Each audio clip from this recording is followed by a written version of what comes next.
증시 3회차 시작하겠습니다. 안녕하세요. 하이투자증권 투자솔루션부 박정선입니다. 오늘도 바바리안 리서치 정희선 기사님 나오셨습니다. 와! 시작부터 네, 감사합니다. 네, 잘 지내셨습니까? 네, 잘 지냈습니다. 네. 지난 시간에 AI 반도체 유망 종목에 대한 알찬 투자 정보 제공해 주셨는데요. 반응이 아주 뜨거웠어요. 너무 감사드리고요. 근데 감사드리는 마음과 함께 앞으로 더욱더 좋은 아이디어를 드려야겠다라는 그 사명감을 더욱더 가지고 오늘도 준비했고요. 네. 오늘은 AI 소프트웨어 유망 종목에 대해서 준비해 주셨다고요? 네. 지난 시간에 제가 AI와 관련된 이제 반도체 기업에 대한 아이디어를 드렸잖아요. 근데 사실 AI 서비스 자체가 사실 소프트웨어 서비스이잖아요. 그래서 AI 산업이 커졌을 때 기업 가치가 이제 동시에 커지고 우리의 이제 투자 수익률을 올려줄 만한 좋은 AI 소프트웨어 기업이 미국에 무엇이 있는지를 준비했습니다. 이사님, 근데 저희가 AI 투자에 대해서 지난 시간부터 이야기를 하고 있는데요. AI 반도체랑 AI 소프트웨어랑 차이점이 뭔지 좀 궁금합니다. AI라고 하는 기술은 하나의 서비스잖아요. 그쵸. 그러니까 소프트웨어다라고 보시면 될 것 같아요. 우리 챗GPT 같은 것도 우리 인터넷 공간상에서 우리가 서비스, 소프트웨어로서 저희가 활용을 하고 있잖아요. 그래서 이런 서비스, 소프트웨어를 이제 제공하는 기업들을 이제 AI 소프트웨어 기업이다라고 하는 거고요. 그 소프트웨어들이 구현이 되기 위해서 다양한 인프라들이 뒤에서 백업이 돼야 되잖아요. 그 인프라 중에 핵심이 되는 반도체를 공급하는 기업을 AI 반도체 기업이다라고 이해하시면 될 것 같습니다. 네. AI 투자라고 하면 다소 좀 그래도 막연한 느낌이 드는데 바바리안이 세우고 있는 뭐 AI 투자 전략이라든지 그런 게 좀 있을까요? 그 AI와 관련해서 수많은 뭐 애널리스트 분들이라든지 투자자분들이 아이디어를 얘기를 하고 있잖아요. 그래서 뭐 어떤 기업이 국내외를 막론하고 수많은 AI 수혜주들이 있죠. 근데 사실 좀 AI라는 용어 자체를 우리는 굉장히 남발을 하고 있는 느낌이 듭니다. 최근 들어서 많이 그런 것 같아요. 네, 그러니까 모두가 다 AI 수혜주고 모두가 AI 산업이 성장을 하면은 다 좋아진다라는 얘기를 하고 있잖아요. 그래서 약간 말씀하신 대로 정말 좀 막연하고 좀 뜬구름 잡는 느낌이 굉장히 많이 드는데요. 저희가 생각하고 있는 AI 소프트웨어 기업에 대한 투자 전략 딱 두 가지만 보시면 될 것 같습니다. 첫 번째, 큰 기업을 투자하시면 됩니다. AI라고 하는 기술을 미국에서 흔히들 이렇게도 이야기를 합니다. expensive code라고 얘기를 하기도 하거든요. 그러니까 그 기술 자체가 굉장히 비싸다라는 겁니다. 그러니까 그러니까 AI라고 하는 소프트웨어 서비스를 구현을 하는 데 있어서 굉장히 많은 인력이 들어가고 많은 인프라가 필요하고 그 얘기인즉슨 많은 돈이 필요하다라는 거예요. 그러면 그 많은 돈을 쓸 수 있는 기업이 미국을 비롯해서 전 세계에 많을까요? 적을까요? 적겠죠. 네, 그렇게 많지는 않습니다. 그거를 좀 제가 조금만 더 자세하게 얘기를 드릴 텐데요. AI 서비스를 구현을 하기 위해서 필요한 조건이 세 가지가 있다라고 우리가 흔히들 이야기를 하고 있는데 하나씩 따져보면은 첫 번째는 데이터, 그리고 두 번째는 이제 알고리즘, 세 번째는 이제 컴퓨팅이다라고 보시면 될 것 같아요. 이것은 저희 시청자분들이 이미 많이 알고 계신 내용일 것 같은데 어쨌든 AI 서비스, AI 소프트웨어가 구현이 되기 위해서는 일단 AI 학습이라는 게 필요하잖아요. 그러니까 그 학습을 시키기 위한 수많은 데이터가 우선 필요합니다. 이 데이터를 정말로 많이 가지고 있는 기업들이 어딜까요?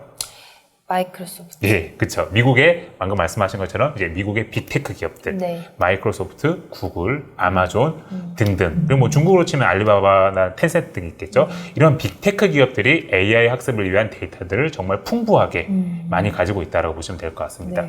그리고 그 데이터만 있어서는 안 되고 그 데이터를 학습을 시킬 때 필요한 알고리즘이라는 게 필요해요. 그러니까 우리가 수학 문제 풀 때 숫자를 대입할 방정식 같은 개념이라고 보시면 될 것 같거든요. 근데 그 알고리즘 역시도 가장 많이 가지고 있는 진영 사업자들이 누구냐? 빅테크 기업들입니다. 그들은 굉장히 많은 자본력을 활용을 해서 AI 석학들을 굉장히 많이 영입하기도 하고 AI 알고리즘을 잘 짜는 그런 사업자들, 기업들을 굉장히 M&A를 많이 하기도 하거든요. 그렇기 때문에 알고리즘 측면에서도 가장 많은 능력을 갖추고 있는 기업 집단들이 이제 빅테크다라고 보시면 될 것 같고요. 그리고 마지막, 데이터와 알고리즘을 실제로 실행할 AI 학습을 시키고 우리가 지난 시간에 얘기했듯이 AI 추론을 할 때 필요한 컴퓨팅 인프라 역시도 빅테크 기업들이 가장 많이 가지고 있다고 보시면 될 것 같습니다. 전 세계 데이터 센터 산업을 장악하고 있는 기업 역시도 아마존, 마이크로소프트, 구글 등의 기업들이고요. 뭐 반도체 능력이라든지 뭐 AI를 구현하기 위한 다양한 컴퓨팅 능력이라든지 그런 거 다 따져보면은 뭐 우리가 흔히들 콕 집어서 빅테크라고 하는 네. 그런 기업들이 장악을 하고 있습니다. 작은 기업은 사실 시도조차 하기 어려운 환경이네요. 네, 작은 기업들 같은 경우에는 사실 저 세 가지를 동시에 갖추기 굉장히 어려운 환경이고요. 네.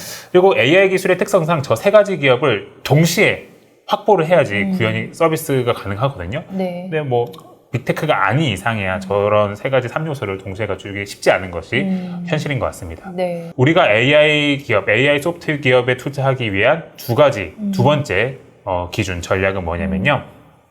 큰 기업이면서 돈을 당장 벌 수 있는 기업입니다. 네, 돈을 당장 내년부터라도 AI 사업을 통해서 벌 수 있는 기업에 우리가 투자를 해야 됩니다. 네. 우리가 흔히들 뭐 AI 등등의 뭐 새로운 기술, 뭐 혁신 기술을 얘기하면은 항상 했던 얘기가 있어요. 그게 뭐냐면요. 굉장히 혁신성 있는 기술이고 앞으로 성장성이 굉장히 무궁무진하대요. 근데 돈은 언제 벌 거냐? 3년 후, 4년 후, 5년 후. 이게 항상 돈 버는 시기는 좀 멀다라는 느낌이 항상 있었어요. 네. 대표적으로 우리가 코로나 기간 동안에 많이 그런 일들을 겪었죠. 메타버스라든지 뭐 암호화폐라든지 항상 뭔가 혁신성을 하지만 돈은 당장 못 버는 그런 테마들, 그런 기술 테마들 우리가 그동안 많이 얘기했거든요. 근데 AI는 약간 다릅니다. AI는 사실 서비스가 나온 이후로 돈을 당장이라도 벌 수 있는 그런 환경에 있다고 저희는 보고 있고요. 그렇게 당장 돈을 벌 수 있는 기업에 투자를 해야 된다라는 게 저희 바바리안이 가지고 있는 전략입니다. 네. 최근에는 이제 생성형 AI라고 해서 뭔가 새로운 종류의 AI가 시장에서 조금 더 부각이 된 그 정도 수준이다라고 저는 산업 흐름을 보고 있는데요. 앞으로 AI를 잘하는 기업들은 AI 장사를 어떻게 할 거냐면요. 뭔가 새로운 비즈니스를 시작한 느낌으로 하지 않을 거예요. 그들이 AI를 서비스하고 이제 판매하는 방식은 새로운 게 아니고 기존에 있던 서비스에 AI 기능을 추가하는 정도로 서비스를 조금 확대를 하고 이 서비스에 대한 요금을 올리는 방법으로 AI 사업을 할 걸로 저희는 예상을 하고 있습니다. 네. 당장 내년부터 뭐 제가 예를 들어드린 마이크로소프트라든지 뭐 어도비라든지 뭐 세일즈포스라든지 이런 미국의 큰 소프트웨어 사업자들은 AI 기능을 추가하고 가격을 계속적으로 올릴 거거든요. 그러면은 내년 가격을 올리는 구간부터 당장 실적에 업사이드가 생기는 거다라고 이해하시면 될 것 같습니다. 매출이 어느 정도 확보가 되어 있는 거라고 보면 될까요? 맞습니다. 그러니까 매출을 일으키고 있는 사업에 그냥 AI를 추가함으로써 계속적으로 실적에 추가 상승력을 계속적으로 만들어 간다라고 보시면 될 것 같아요. AI 소프트웨어 사업에 투자를 해야 된다라고 했을 때 정말 수많은 기업들이 뭐 AI 사업을 앞으로 뭐 성장시킬 거고 새롭게 할 거고 그런 얘기를 할 거예요. 근데 뭐 그런 기업들에게도 기회가 분명히 있을 수도 있지만 저는 뭐 효율적인 투자 전략으로서 그냥 우리가 많이 알고 있고 기술적으로, 사업 구조적으로 AI 사업을 잘할 수 있는 큰 기업 중심으로 투자하는 게 좋지 않을까라고 생각하고 있습니다. 네. 네, 이사님 지금까지 뭐 좋은 얘기 말씀해 주셨는데 그러면 AI 투자 전략에 그 들어맞는 대표 종목은 무엇이 있을까요? 예, 뭐 제가 AI 투자 전략에 대해서 말씀을 드렸는데 뭔가 새로운 종목을 찾으시기보다는 AI 소프트웨어 산업에 투자하실 때는 우리가 많이 알고 있는 큰 기업에 투자하셔야 된다. 대표적인 종목은 마이크로소프트입니다. 네, 마이크로소프트. 이미 많이들 알고 계시고 많이 투자하고 계실 것 같아요. 그럼에도 불구하고 뭐 계속적으로 AI 테마를 볼 때는 좀 집중을 할 필요가 있는 기업이고요. 아까 사실 제가 산업 전략을 말씀드릴 때 이 회사에 대한 설명도 많이 드린 것 같아요. 마이크로소프트와 같은 경우에는 당장 내년부터 AI 사업을 통해서 실적을 크게 상승시킬 수 있다라는 부분이 핵심 포인트입니다. 간단하죠. 뭐 우리가 쓰고 있는 마이크로소프트의 오피스 프로그램이라든지 뭐 기업들이 활용하고 있는 마이크로소프트의 다양한 인프라 소프트웨어들이 있거든요. 네. 그런 기존에 있는 소프트웨어에 AI 기능을 추가하고 본격적으로 이제 한 내년 정도부터는 이미 그 움직임이 시작이 됐는데 내년 정도부터는 그런 소프트웨어 가격을 계속적으로 올리기 시작을 할 겁니다. 소비자들은 큰 저항 없이 마이크로소프트의 가격 정책을 계속적으로 따라갈 수밖에 없을 걸로 보고 있고요. 뭐 회사는 뭐 AI 사업을 런칭함과 동시에 계속적으로 실적을 끌어올릴 수 있겠죠. 어찌 보면은 AI 테마 투자에 있어서 좀 가장 좀 확실하고 좀 쉬운 투자 종목이 마이크로소프트가 아닌가라고 저는 좀 생각을 하고 있습니다. 이쯤에서 제 질문이 있습니다. 그 올해만 해도 마이크로소프트가 40% 이상 주가가 올랐는데 이미 내년 그런 실적에 대한 게 선반영된 게 아닌지 하는 저의 개인적인 궁금증이 좀 있어요. 이렇게 많이 올랐는데 지금 투자를 더 해도 되는 건지? 네, 사실 올해와 같은 경우에는 좀 뭐 좋은 시장 환경 속에서도 이제 마이크로소프트가 주가가 많이 올랐는데요. 실제 올해 주가 상승은 AI 사업에 대한 기대감에 기반한 주가 상승이라고 보시면 될 것 같고요. 아직까지 이제 미국 애널리스트들의 이 회사에 대한 추정치를 볼 때는 내년 내후년 AI 서비스 사업이 제대로 런칭이 된 이후에 이제 실적에 대한 부분은 반영이 충분히 되지 않았다라고 보고 있습니다. 그래서 올해 많이 오르긴 했지만 추가적으로 AI 서비스의 구체성이 확인이 되면서 뭐 실적 추정치가 계속 올라갈 거거든요. 그 부분을 보면서 저는 내년 이 회사의 기업 가치 상승을 기대하고 있다라고 보시면 될 것 같고요. 그리고 화면을 봐주시면요. 이게 마이크로소프트의 이제 중장기 주가 차트입니다. 굉장히 긴 기간이죠. 한 20년 되는 기간의 주가 차트를 제가 보여드리고 있는데요. 2010년도 이후에 마이크로소프트가 구조적인 성장을 한번 보여주죠. 주가 측면에서. 그래서 굉장히 안정적인 성장을 합니다. 저 당시가 이 회사의 클라우드 사업이 본격적으로 런칭이 되고 사업 성장을 이룬 구간이거든요. 앞으로는 마이크로소프트는 클라우드 플러스 AI 사업 성장에 기반한 기업가치 상승을 기대를 해야 되는데 최근 주가는 사실 그 AI 산업 성장의 주가 랠리에 초입부 정도가 되지 않나라고 저희는 좀 보고 있습니다. 클라우드 때도 저렇게 기업 가치가 상승했는데 AI 기술 사이클에서 이 정도 주가 상승해서 회사가 뭐 주가가 끝난다? 그렇게 보기에는 좀 너무 보수적인 관점인 것 같고요. 저는 마이크로소프트의 기업 가치 상승의 가치성은 굉장히 높다라고 판단하고 있습니다. 네. 이사님, 그럼 마이크로소프트 말고 또 다른 종목이 있을까요? 네, 마이크로소프트 이외에 두 번째로 저희가 AI 소프트웨어 기업으로서 주목하고 있는 기업은 어도비가 있습니다. 어도비 많이들 알고 계시는 회사잖아요. 굉장히 친숙합니다. 우리 뭐 이미지 파일 같은 걸 만들 때 쓰는 뭐 포토샵이라든지 뭐 동영상 파일 같은 걸 만들 때 쓰는 프리미어라든지 뭐 인디자인이라든지 굉장히 다양한 이미지 혹은 미디어 관련된 소프트웨어를 가지고 있고, 그리고 업무에서 많이 쓰는 PDF 파일 있잖아요. 그 PDF 파일과 관련된 그 솔루션도 제공을 하는 회사입니다. 어도비 역시 AI 산업 발전과 함께 기업 가치를 계속적으로 끌어올릴 것으로 지금 시장의 기대를 한 몸에 받고 있는데요. 시장이 왜 이렇게 어도비를 AI 테마 기업으로서 주목을 하고 있는지는 사실 마이크로소프트의 투자 전략과 거의 유사합니다. 어도비 역시도 마이크로소프트가 그러듯이 자신들이 가지고 있는 포토샵, 프리미어, 뭐 인디자인, 일러스트, 그리고 PDF 등등의 AI 기능을 추가를 할 거고, 그 AI 기능을 추가함과 거의 동시에 소프트웨어, 솔루션 가격을 올림으로써 실적을 꾸준하게 구조적으로 이제 상승시킬 수 있다라고 하는 기대감이 계속적으로 있는 거죠. 아, 그럼 이사님, 어도비에 AI 기능을 추가한 서비스가 어떤 게 있을까요? 예, 뭐 어도비 프로그램은 사실 사람이 그 프로그램을 활용해서 뭐 이미지 파일을 만든다든지 영상 파일을 만든다든지 해왔었던 거잖아요.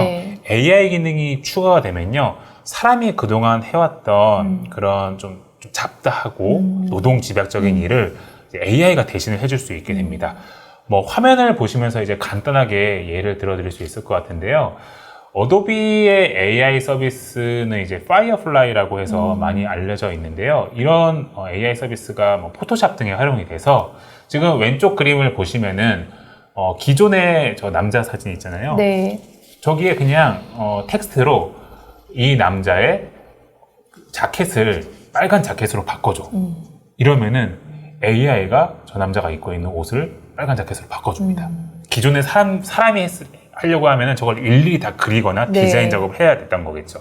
그리고 오른쪽 그림 같은 경우에도 저 이미지 파일을 이제 여름 배경에, 봄인지 여름인지 잘 모르겠지만 저 여름 배경의 사진을 이제 겨울 배경으로 바꿔줘. 그냥 저렇게 치기만 하면은요, 저런 식으로 배경을 바꿔주는 겁니다.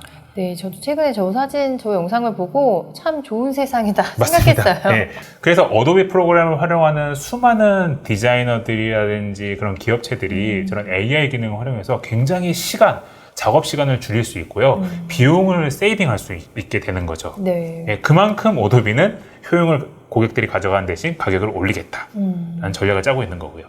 고객들은 당연히 저렇게 좋은 프로그램을 활용할 수 있다면 가격 인상을 또 따라갈 수밖에 없는 거겠죠. 네. 그래서 어도비와 같은 회사도 AI 기능이 추가됨으로써 굉장히 솔루션이 파워풀해지는 기업이다라고 이해하시면 될 것 같습니다. 이사님, 근데 어도비가 생성형 AI의 피해주라는 인식도 있던데 이거는 뭐 어떤 거죠? 그런 인식이 초기에는 좀 있었던 것 같아요. 간단하게 말씀드려서 생성형 AI 기술이 뭐 시장에 이제 관심을 가지면서 어떤 생각들을 사람들이 많이 했냐면은 기존에 사람들이 만들었던 수많은 이미지라든지 영상 파일을 AI가 대신 만들어줄 거다 앞으로. 네. 그렇게 되면은 사람들이 그동안 쓰던 어도비 프로그램을 뭐 AI가 그림이라든지 영상을 다 만들어주니까 어도비의 포토샵이라든지 프리미어라든지 뭐 그런 프로그램을 안 쓸 거다라는 그런 우려를 많이 했거든요. 그래서 AI 산업 성장에 피해주가 어도비 아니냐라는 그런 우려를 일부 했던 것 같아요. 네, 그런 우려에도 불구하고 실제 산업의 상황을 살펴보면은 어도비는 사실 AI 산업의 대표 수혜주다라고 여전히 많이들 생각하시고 있는 것 같아요. 그게 왜 그러냐면은 AI가 사람 대신에 이미지를 만들고 영상을 만들려고 하면은 수많은 기존에 있었던 데이터를 참고하고 학습을 해야 됩니다. 네. 그러니까 AI가 어떤 그림을 만들려면은 사람의 명령을 받아서 어떤 그림을 만들려면은 그와 비슷한 그림을 이전에 다 학습을 해야 되는 거잖아요. 학습을 해야 되는 거잖아요. 근데 그 AI가 학습해야 되는 그런 이미지라든지 영상이라든지 그런 데이터들이 실제로는 다 저작권 문제 때문에 쉽게 활용하지 못합니다. 근데 여기서 아이러니하게도 그런 저작권이라든지 그 이미지, 영상 데이터 확보 측면에서 가장 문제가 없는 기업이 역시 어도비라는 거예요. 그렇군요. 제가 아까 말씀드렸잖아요. 그런 데이터를 가장 많이 가지고 있는 기업이 어디냐? 큰 기업이잖아요. 그러니까 어도비도 그러한 큰 기업이기 때문에 실제 나중에 AI가 이미지를 만들어주고 뭐 영상을 만들어주고 하는 시대가 와도 사실 그런 흐름을 주도하는 거는 어도비가 될 가능성이 굉장히 높다라는 것이 현실인 것 같습니다. 이사님, 그럼 어도비가 그 강력한 제품 혁신, 그 생성형 AI 기능을 통해서 추가 수익 창출이 결국엔 가능한 거죠? 네, 아까 제가 마이크로소프트에서 설명을 드렸듯이 어도비 역시도 자신들의 뭐 포토샵을 활용을 하면은 뭐 한 달에 얼마씩 내잖아요. 뭐 일러스트라든지 그런 거 활용하면 얼마씩 내잖아요. AI 기능을 추가한 이후에 계속적으로 가격을 올릴 겁니다. 그러니까 우리 포토샵은 몇 월 며칠부터 AI 기능을 추가했으니까 뭐 기존에 30불 내던 거를 뭐 40불 내세요 라든지 그런 식으로 가격을 순차적으로 계속 올려갈 거기 때문에 AI 서비스가 시작이 됨과 거의 동시에 계속적으로 실적이 좋아지는 그런 그림을 어도비 역시 그릴 수밖에 없다고 보고 있습니다. 네, 어도비도 2023년 들어서 주가가 60% 이상 상승하는 그런 큰 변화를 보였는데 앞으로 내년 전망은 좀 어떻게 보실까요? 네, 말씀하신 대로 어도비도 올해 주가가 굉장히 좋았어요. 네. 다만 마이크로소프트와 마찬가지로 올해 주가 상승은 AI 사업에 대한 기대감으로 올랐지 사실 실적으로 오른 것 같지는 않아요. 그러니까 뭐 올해 지금까지 어도비의 실적 발표를 보더라도 AI 사업이 자신들의 실적에 기여한 부분이 크지는 않거든요. 근데 그 AI 사업의 기여도가 내년도, 내후년도에는 계속적으로 커질 거기 때문에 저는 이제 AI 사업 실적 모멘텀을 가지고 추가적인 기업가치 상승을 어도비에게 기대하고 있습니다. 네, 여기까지 하이 뉴욕 증시 3일차였습니다. 다음 시간에는 빅테크 관련 더욱 알찬 소식 가지고 찾아뵙도록 하겠습니다. 오늘도 수고해주신 이사님 감사드리고요. 지금까지 시청해주셔서 감사합니다.